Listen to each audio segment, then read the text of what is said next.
Hello friends, super magic रसोई में मित्र आपनु स्वागत करूँ छूं। आज हूँ ट्रीक और टिप्स नो वीडियो तमारी साथे शेर करूँ छूं, जे आपणे रोज बरोज लाइफ ने कनेक्टेड छे, एटले के होम लेडीज माटे आप एकदम उपयोगी छे। गमे तो लाइक करजो, शेर करजो अने नवा मित्रों सब्सक्राइब करवानुं तो बिल्कुल ना भूलता। बाजुमां रहेल बेल आइकन ने पण प्रेस करजो, जेथी करीने लेटेस्ट विडियोनी माहिती डेली तमने मळती रहे। पहली ट्रीक ए छे मित्रों के आपणे कपड़ा ज्यारे मशीनमां वॉश करीए छीए ने त्यारे जे अमुक धब्बा होय छे, जे कोलરના जे पीळा डाघा के काळा डाघाने આપણે સ્પેશિયલ ઘસવા પડે છે। આ डाघाने एकदम तमारे एने एकदम तमे साबुथी घसो, ब्रशथी घसो ने तो ज जाय छे। आ जीदी डाघ जाता नथी। घणी वखत तमारे कोलરના प्लस तमारे गारा माटीना डाघ पड़ी गया होय के ओसिकामां तमारे तेलना डाघ पड़ी गया होय, घणा बधा एवा डाघ होय छे के तमारे નીકળતા નથી અને સ્પેશિયલ તમે જ્યારે મશીનમાં વોશ કરો છો ને ત્યારે તમારે એને એકદમ ઘસવા પડે છે, સાબુ લગાવવો પડે છે। અને વ્હાઈટ પેન્ટ છે, તમે જુઓ આ બધા જ એમાં તમારે ઘણી વખત માટીના ડાઘ લાગી ગયા હોય છે ને તો તમારે એને ઘસીને અને કાઢવા પડે છે।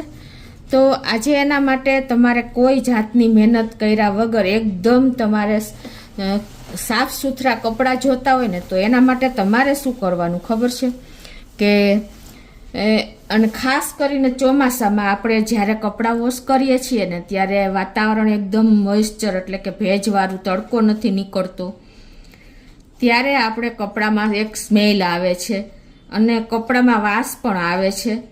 તો આ દૂર કરવા માટે પણ એક જે હું તમને રેમેડી બતાવું છું ને ખાસ બધા લેડીઝ લોકોને ઉપયોગી થશે કે ત્યાં ક્યારેય તમારે કપડાં ઘસવા નહીં પડે, કપડામાંથી વાસ નહીં આવે અને કપડાં વોશ કરેલાનું રિઝલ્ટ તમે જોશો ને તો તમે આ પાવડર ડેઈલી બનાવીને રાખશો ને એવો સોલિડનો આજે હું પાવડર તમારી સાથે શેર કરું છું રેમેડી કે કઈ રીતે તમારે કપડાં વોશ કરવા માટે, જીદી ડાઘ કાઢવા માટે, કપડામાં સાઇન લઈ આવવા માટે, કપડાની બદબુ એટલે કે ખરાબ સ્મેલ દૂર કરવા માટે, આ બધા જ માટેનો આ એક જ પાવડર છે।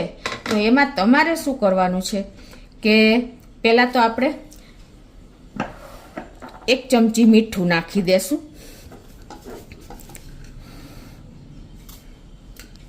હવે આમાં તમારે 1 ચમચી બેકિંગ સોડા નાખી દેવાનો છે। બેકિંગ સોડા તમારા કપડામાંથી ખરાબ વાસ દૂર કરશે, કપડામાં શાઇનિંગ લાવશે અને કોઈ પણ જાતના આપણે જે ચોમાસામાં વાસ આવે છે એ જમ્સ દૂર કરશે। અને હવે તમારે 1 પીસ એટલે કે 1 ચમચી જેવો તમારે ફટકડીનો પાવડર લઈ લેવાનો છે, જે મેં જો આ ખાંડીને તૈયાર જ રાખી છે તો એ તમારે આમાં મિક્સ કરી દેવાનો છે। ફટકડીના હિસાબે તમારા જે વ્હાઈટ કપડાં છે, ડાઘ ધબ્બા છે એ બધું જ દૂર થઈ જશે। એટલે 1 ચમચી બેકિંગ સોડા અને 1 ચમચી મીઠું અને 1 ચમચી આપણે ફટકડી, આ ત્રણેય આપણે મિક્સ કર્યું છે। આ ત્રણેયની ક્વોન્ટિટી સરખી રાખવાની છે, મીઠું, ફટકડી પાવડર અને બેકિંગ સોડા। અને હવે આ 3 ચમચી સામે તમારે 3 ચમચી કોઈ પણ જે પાવડર વાપરતા હોય ને એ લેવાનો છે। તો હું અત્યારે સર્ફ પાવડર વાપરું છું તો 3 ચમચી આપણે સર્ફ પાવડર લેશું।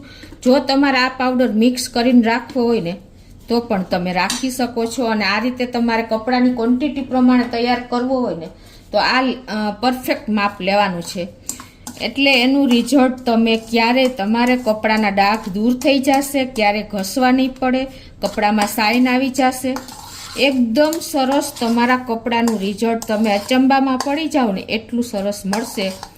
અને કોઈ જાતની મહેનત વગર, કોઈ જાતનો ટાઈમ બગાડ્યા વગર આ તમારે પરફેક્ટ મેજરમેન્ટ રાખવાનું છે, એટલે તમને કોઈ પ્રોબ્લેમ નહીં આવે મિત્રો અને તમારા કપડામાં તમારે કોઈ મહેનત પણ નહીં કરવી પડે। હવે તમારે આનો કઈ રીતે ઉપયોગ કરવો ને એ પણ બતાવી દઉં। હવે તમારે જે કપડા પ્રમાણે પાણી લઈ લેવાનું છે પહેલાં મશીનમાં અને પછી તમારે આ પાવડરને એડ કરી દેવાનો છે, પાણી સાથે જ એડ કરી દેવાનો છે। તમારે પહેલાં પાવડરના બોક્સમાં નાખવું હોય તો પણ તમે નાખી શકો છો, પણ અત્યારે હું ડાયરેક્ટ જ એડ કરું છું। અને પછી તમારે મશીનમાં કપડાં નાખી દેવાના છે, જે તમારે ડાઘવાળા કાંઈ પણ કપડાં હોય ને એ પ્રમાણે. અને આ રીતે તમારે મશીનને ચાલુ કરી દેવાનું છે મિત્રો. આ કપડાનું રિઝલ્ટ તમે બતાવીશું તમને કે કેવું રિઝલ્ટ મળે છે.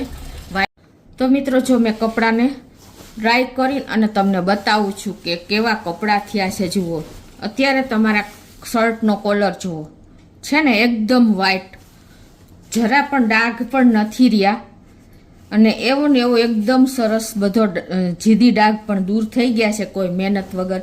એ જ રીતે આ કપડાં જુઓ તમે, સાઇન જુઓ કપડાની, એકદમ સરસ સાઇન આપણા કપડામાં આવી ગઈ છે. બધા જ કપડાં જીદી ડાઘ હતા ને એ બધા દૂર થઈ ગયા છે, અને કપડાની સાઇન પણ બેકિંગ પાવડરને હિસાબે આવી ગઈ છે. અને આપણે ફટકડી એને હિસાબે તમારા વ્હાઈટ કપડાં છે ને એ એકદમ સરસ સાઇન મારતા થઈ જશે, એકદમ એનો કલર નીખળી આવશે. કલર કપડાને જો આ વ્હાઈટ ટી શર્ટ તમને ખ્યાલ આવી જ જતો હશે. અને આ કલર કપડામાં પણ ફટકડીને હિસાબે જે મીઠું અને આપણે બેકિંગ સોડા નાખ્યો છે ને એની હિસાબે કલર આવશે, સાઇન આવશે, અને કોઈ પણ જાતની દુર્ગંધ દૂર થઈ જશે. એટલા સરસ તમારા કપડાનું રિઝલ્ટ તમને જોવા મળશે મિત્રો.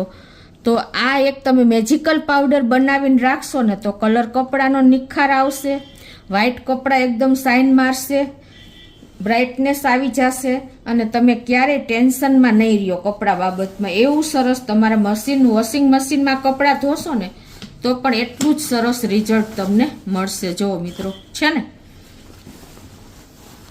બીજી ટ્રીક એ છે કે આપણે વાસણો એટલે કે ડિશવોશ જેલ કાંઈ પણ વાપરતા હોય ને તો ઘણી વખત આપણે એની ક્વોન્ટિટી વધારે વપરાઈ જાય છે, કેમ કે ચીકણા વાસણ હોય એમાં એના માટે કોઈ ડાઘ દૂર કરવા માટે, બળેલા વાસણને દૂર કરવા માટે આપણે વિમ જેલ હું અત્યારે વાપરું છું, તો એની ક્વોન્ટિટી વધારે ન વપરાય અને રિઝલ્ટ પણ સારું મળે, તમારા વાસણ પણ ચમકતા થઈ જાય ને.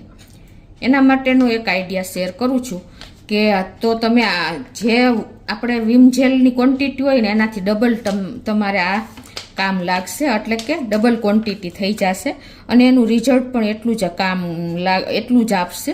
તો તમારે આ વિમ જેલ છે ને એમાં અત્યારે તમારે શું કરવાનું, અત્યારે મારા પાઉચ છે પણ તમારે બોટલ હોય ને તો ડાયરેક્ટ અંદર જ નાખી દેવાનું. અત્યારે હું તમને આમાં જ બતાવું છું કાઢીને કે વિમ જેલની એક બોટલ હોય ને એમાં તમારે 1 ચમચી તમારે બેકિંગ સોડા નાખી દેવાનો છે.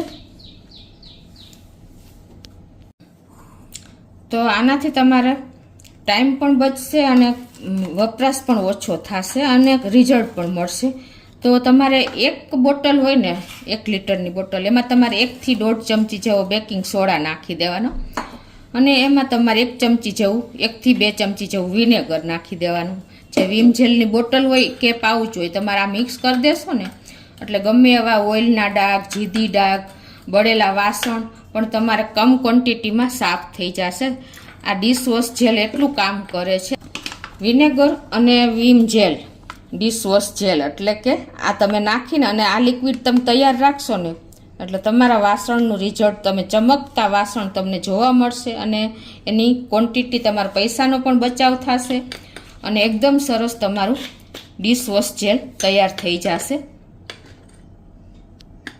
તમે ડિશવોશ જેલ જો તૈયાર કરીને રાખશો અને પછી તમારે એની ક્વોન્ટિટી પણ ઓછી જોશે ને ઓછી મહેનતમાં તૈયાર થઈ જશે. તો બંને ટ્રીક તમને આજની ટ્રીક ઉપયોગી થશે મિત્રો. ગમે તો લાઈક કરજો, શેર કરજો અને સબસ્ક્રાઈબ કરવાનું તો બિલકુલ ના ભૂલતા.